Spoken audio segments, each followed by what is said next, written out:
He wore goatskin just to take a blessing that was never meant for him. Today, we continue the story of Jacob.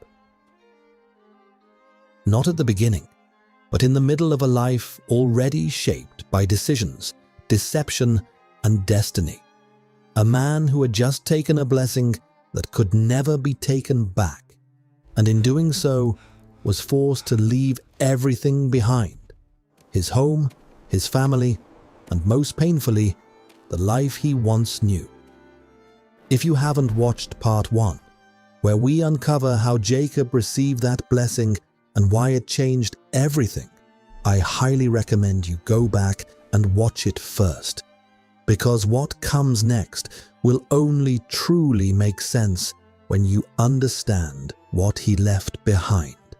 If you're new to this channel and you don't just accept stories as they are, but question them and search for deeper meaning, then this is for you. Subscribe, because here we don't follow blindly. We explore, compare, and understand. Before we move forward, pause for a moment and remember that in the Torah, Jacob takes the blessing through deception, guided by his own mother, and from that moment, he carries the weight of what he has done, a single decision that follows him for the rest of his life. But in the Quran, the story feels different. There is no deception, no conflict shaping his path. Instead, his life unfolds as part of a plan already written. Second, when he escapes into the desert, the Torah shows us a powerful vision, a ladder rising between heaven and earth, as if the unseen world is reaching down to him. However, the Quran turns our attention somewhere deeper, not to what he saw, but to who he became. So what happened next? Was he escaping his past or stepping into a destiny he didn't yet see? Jacob leaves his home not as a traveler, but as someone running from a future that could have ended his life. His brother's anger was no longer just emotion. It had turned into something dangerous. So his mother sends him away, far from everything, telling him to go north, to the land of Haran, near modern-day Turkey and Syria, where his uncle lived. And it is there, in a place that was meant to be temporary, far from his home in the land of Canaan, that his life takes a completely unexpected turn. Jacob and the woman he loved. In the Torah, when Jacob arrives at his uncle, he is no longer the man who left home. He is alone, uncertain, and carrying the weight of what he has done. And then he sees her, a woman named Rachel, the younger daughter of his uncle, and something changes, not slowly, not over time, but instantly. He falls in love. Not a passing feeling, not a moment of attraction, but something deep enough that he is willing to reshape his entire future for her. He goes to his uncle and makes a request, clear, direct, and full of intention. He tells him that he wants to marry Rachel, but his uncle does not simply agree. Instead, his uncle asks for something in return. Since Jacob had nothing to offer, no money, no wealth, he asked him to work for him. 7 years in exchange for marrying Rachel. 7 long years of work, waiting and building a future he had not yet lived. And yet, those years felt short to him because of how deeply he loved her. But the story does not go as planned. When the time comes for the marriage, he is deceived. And in that moment, he realizes the woman beside him is not Rachel. It is her older sister, Leah. I'd now stop for a moment, because this is where everything connects. Was this simply a mistake, or part of a greater plan written long before? Because the same act that once defined Jacob's life now defines this moment. He deceived his father, took his brother's place, and changed his destiny. And now that same pattern returns, not as a memory, but as a reality, as if what he did was always meant to come back to him. His uncle explains that the older daughter must be married first, and Yaqub is given a choice to leave or to stay and work another 7 years in order to marry Rachel, the love of his life. So he chooses to stay 14 years for one woman, not out of obligation, but out of love. This is the story as told in the Torah, full of emotion, struggle, and consequences that echo his past decisions. But in the Quran, this part of the story is not told in detail. There is no mention of Jacob's wives, no story of Rachel and Leah, and no account of him working for his uncle in Haran. The Quran does not describe his journey to his uncle at all. Even in Islamic texts beyond the Quran, some details are mentioned, often influenced by earlier traditions, but they are not the main focus. Instead, the Quran moves in a completely different direction. It does not center the story around relationships, deception, or events, but around who Yaqub is, a prophet, a man defined by patience, faith, and strength of character. Because in the Quran, the details are not the message, the lesson is. Yaqub to Israel. In the Torah, this moment does not come by chance. It arrives at a turning point in Jacob's life. After years of being away or living in the land of his uncle, something begins to shift. Because according to the Torah, God commands Yaqub to return to the land of his fathers, to Canaan, the land promised to Abraham and Isaac. But that return is not simple, because going back means facing the one person he has avoided all these years, his brother Esau, the same brother who once swore to take his life. Yaqub has no choice. The past he ran from is no longer behind him. It is waiting for him.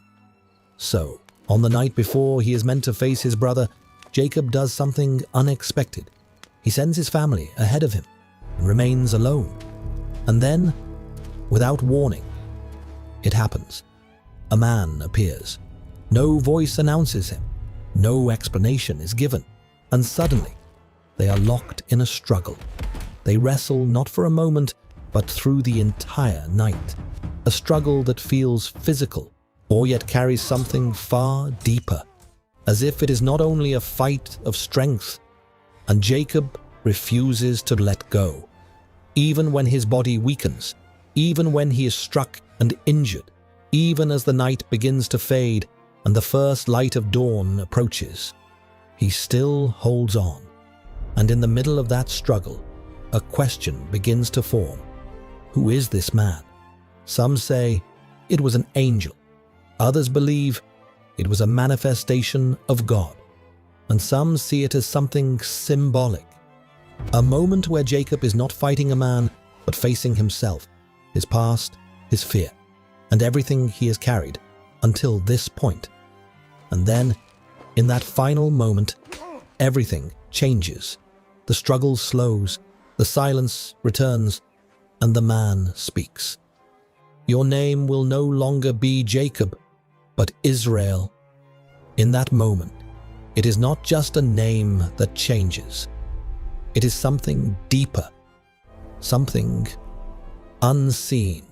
On Yaqub, the one who ran, the one who struggled, the one who carried the weight of his past, becomes Israel, a name not given at birth, but would echo through generations, shaping identity, belief, and history itself.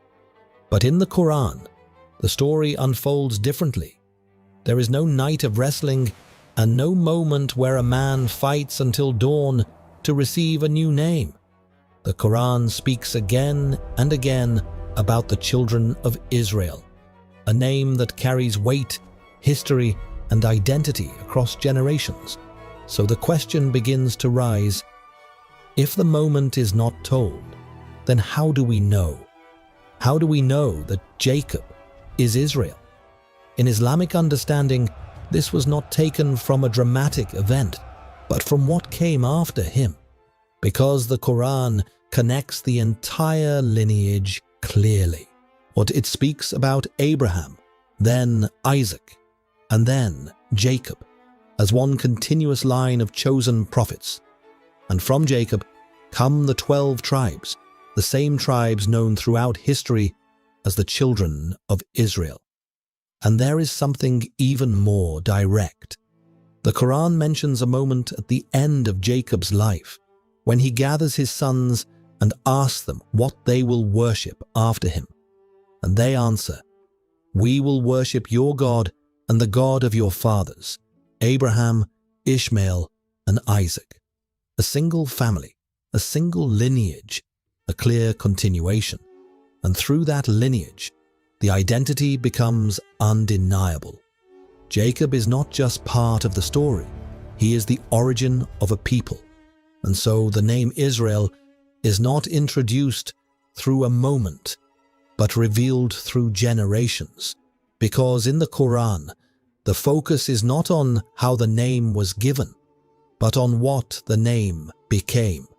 So while one version shows you the moment of transformation from Jacob to Israel, the other shows you the meaning of it.